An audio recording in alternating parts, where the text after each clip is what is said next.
To our channel. ఇంకా కథలోకి వెళ్ళిపోదామా?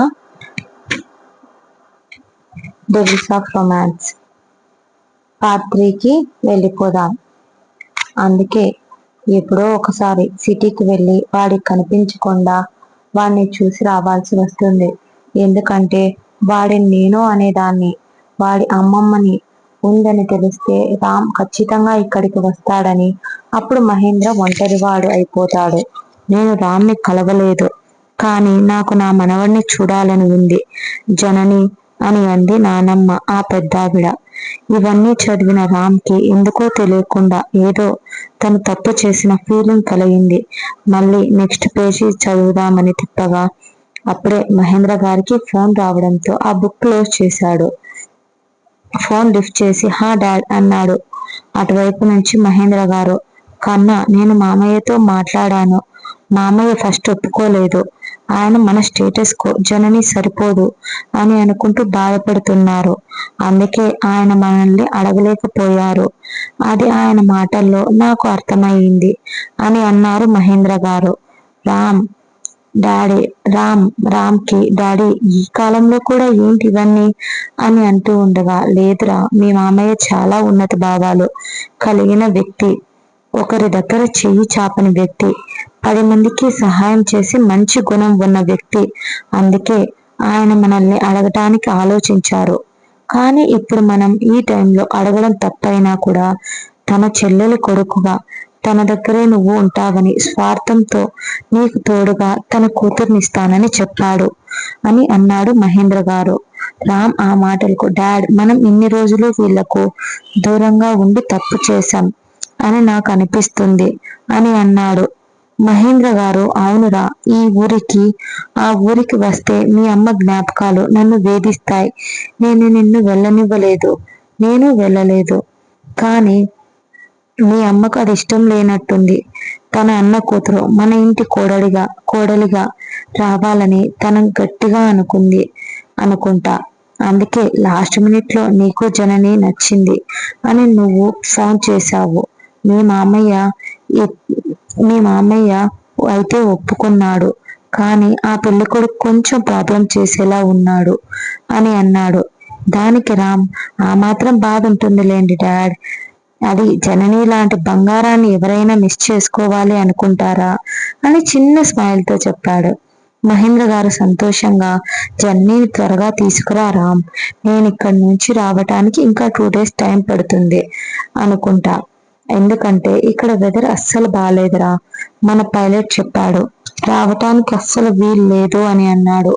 మహేంద్ర గారు బాధపడుతున్న గొంతుతో, దానికి రామ్, డాడ్ మీరు భయపడకండి అని బాధపడకండి, నేను జాగ్రత్తగా ఉండి మీ కోడలతో కలిసి మన ఇంట్లో అడుగు పెడతాను, మీరు కూడా త్వరగా వచ్చేయండి అని వెదర్ సెట్ అయ్యాకే అని అన్నాడు. దానికి మహేంద్ర గారు, ఓకేరా, నేను వెదర్ సెట్ అయ్యాకే వస్తాను అని అన్నారు. మహేంద్ర గారు, సరే రామ్, నేను గౌతమ్ అంకుల్కి కాల్ చేశాను, తను నీకు హెల్ప్ఫుల్ గా ఉండటానికి వస్తాడు అని అన్నారు మహేంద్ర గారు. గౌతమ్ మహేంద్ర గారంటే చీఫ్ సెక్యూరిటీ ఆఫీసర్, చిన్నప్పటి నుంచే రామ్ను చూసుకుంటూ ఉన్న వ్యక్తి. మహేంద్ర గారు ఎక్కడికైనా విదేశాలకు వెళ్ళినప్పుడు రామ్ని సెక్యూరిటీగా గౌతమ్కి అపాయింట్ చేస్తారు. ఇంచుమించు మహేంద్ర గారికి కూడా గౌతమ్ వయసు ఇద్దరిది ఒకటే, అందుకే రామ్ గౌతమ్ అంకుల్ అని పిలిచేవాడు. అది విన్న రామ్, ఓకే డాడ్, నేను కూడా అంకుల్ ఎలాగో మన ఫ్లైట్ లోనే కదా వస్తారు, కాబట్టి నేను వినయ్ని కూడా రమ్మని చెప్తాను అని అన్నాడు. మహేంద్ర గారు హ్యాపీగా ఫీల్ అవుతూ, ఓకే నాన్న, నీ బెస్ట్ ఫ్రెండ్ కదా, చిన్నప్పటి నుంచి కలిసి పెరిగారు, పిలకపోతే వాడు కూడా అలుగుతాడు, అక్కడికి వాళ్ళు రావటానికి ఒక 2 గంటల సమయం పడుతుంది, ఇంకా ఈ పెళ్లికి 3 గంటలు మాత్రమే టైం ఉంది, కాబట్టి 1 గంట ముందే వాళ్ళు వచ్చేస్తారు, అంతలోపు నువ్వు వెళ్ళి ఆ పెళ్లి కొడుకు ఎంతో అంత మనీ ఇచ్చి అన్ని నోరు మూయించి వెళ్ళేలా చెయ్యి అని అన్నాడు మహేంద్ర గారు. రామ్, ఓకే డాడ్, నేను మేనేజ్ చేయగలుగుతాను అని అన్నాడు. మహేంద్ర గారు, నా కొడుకు మీద నాకు నమ్మకం ఉంది రామ్, నా కొడుకు చాలా తెలివైన వాడు అంటూ, బాయ్ కన్నా, all the best your new marriage life అని చెప్పి కాల్ కట్ చేశారు. రామ్ తను చేయాల్సిన పనులన్నీ ఒక్కసారి గుర్తుకు చేసుకొని ఆ బుక్ ని చూస్తూ ఆ బుక్ ని మాత్రం తీసుకొని తన బ్యాగ్ లో పెట్టుకున్నాడు. తర్వాత తన బట్టలు తీసుకుని వాష్రూమ్లోకి వెళ్ళి ఫ్రెష్ అయ్యి వచ్చి రెడీ అయ్యి బయటకు వెళ్ళాడు. డైరెక్ట్ గా జనని రూమ్ బ్యాక్ సైడ్ నుంచి లోపలికి వెళ్ళాడు. జనని టెన్షన్ గా ఒక్కటే విండో దగ్గర కూర్చొని ఏదో ఆలోచిస్తూ తన కంట్లో లైట్ గా కన్నీటి చెమ్మ ఉంది. తను బ్యాక్ సైడ్ డోర్ వేయలేదు కాబట్టి రామ్ ఈజీగా లోపలికి వచ్చాడు. జనని ఆలోచనల్లో ఉండడం వల్ల తనకి తెలియలేదు రామ్ వచ్చింది. తనని అలా చూసిన రామ్కి ఎందుకో తెలియదు కోపం వచ్చింది. వెంటనే రామ్ జనని ఏం చేస్తున్నావు అని అక్కడ అడిగాడు. రామ్ బేస్ వాయిస్ కి పాప దడుచుకొని మీరు ఎంతసేపు అయిందండి వచ్చి అని అడిగింది. రూమ్ లోకి ఎవరు వస్తున్నారో కూడా చూసుకోలేనంత పరధ్యానంలో ఉన్నావా అని అన్నాడు రామ్. దానికి జనని తల దించుకొని ఏదో ఆలోచిస్తూ చూసుకోలేదు అంటూ తడబడుతూ చెప్పింది. ఇంకేం మాట్లాడలేక ఈ పెళ్లి జరుగుతుంది అని అన్నాడు రామ్. జనని ఆపుకున్న కన్నీరు ఇప్పుడు ఎక్కువ అయ్యాయి. తన కళ్ళల్లో ఏడుస్తున్న కళ్ళతోనే రామ్ వైపు చూసింది తలెత్తి.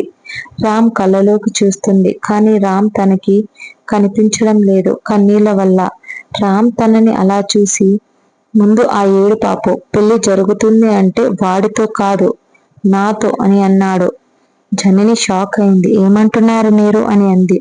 ఇందాక బావా అన్నావు కదా మరి ఇప్పుడేంటి మీరు అంటున్నావు అని కొంచెం కటువుగా అడిగాడు. జననికి అది చాలా నచ్చింది.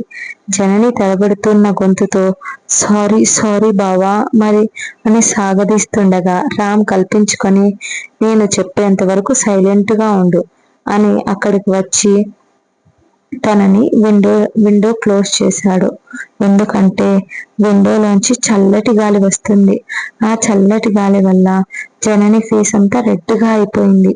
పైగా తను ఏడవడం వల్ల దానికి చాలా నీరసంగా ఉంది తనకు అని రామ్ గమనించాడు. అప్పుడే చుట్టూ చూస్తుండగా రామ్కి అక్కడే టేబుల్ పై ప్లేట్ లో ఫుడ్ కనిపించింది. రామ్ ఏంటి ఫుడ్ తినలేదా అని అడిగాడు. జనని ఏం సమాధానం చెప్పకుండా జస్ట్ తలూపింది. రామ్ ఒక్క నిట్టూర్పు విడిచి ఆ ప్లేట్ దగ్గరికి వెళ్ళి ఆ ప్లేట్ తీసుకుని తన చేతికిచ్చి తిను అని అన్నాడు. జనని వద్దు అన్నట్టు తల ఊపగా రామ్కి కోపం వచ్చి నోరు మూసుకొని తిను. ఇప్పుడు నిన్ను పెళ్లి చేసుకోవటానికి ఆ పెళ్లి కొడుకు ఇక్కడ లేడు. ఇంకా నిన్ను పెళ్లి చేసుకోవాల్సిన బాధ్యత నాది, నా మీద పడింది. నువ్వు ఇలా తినకుండా ఉంటే ఇక్కడే కింద పడిపోతే నిన్ను నేను పెళ్లి పీటల మీద కాకుండా హాస్పిటల్ కు మోసుకొని వెళ్లాల్సి వస్తుంది అని అన్నాడు రామ్. ఆ మాటలకు జనని షాకింగ్ గా రామ్ ని చూస్తూ ఉంది. ఇదండి ఇవాళ ఎపిసోడ్. ప్లీజ్ నా ఛానల్ కి సబ్స్క్రైబ్ చేసుకోండి అండ్ లైక్ కామెంట్ ఇవ్వండి. నా స్టోరీ ఎలా ఉందో తెలుస్తుంది. And bye guys. రోజు 1 ఎపిసోడ్ ఖచ్చితంగా పెడతాను. బాయ్.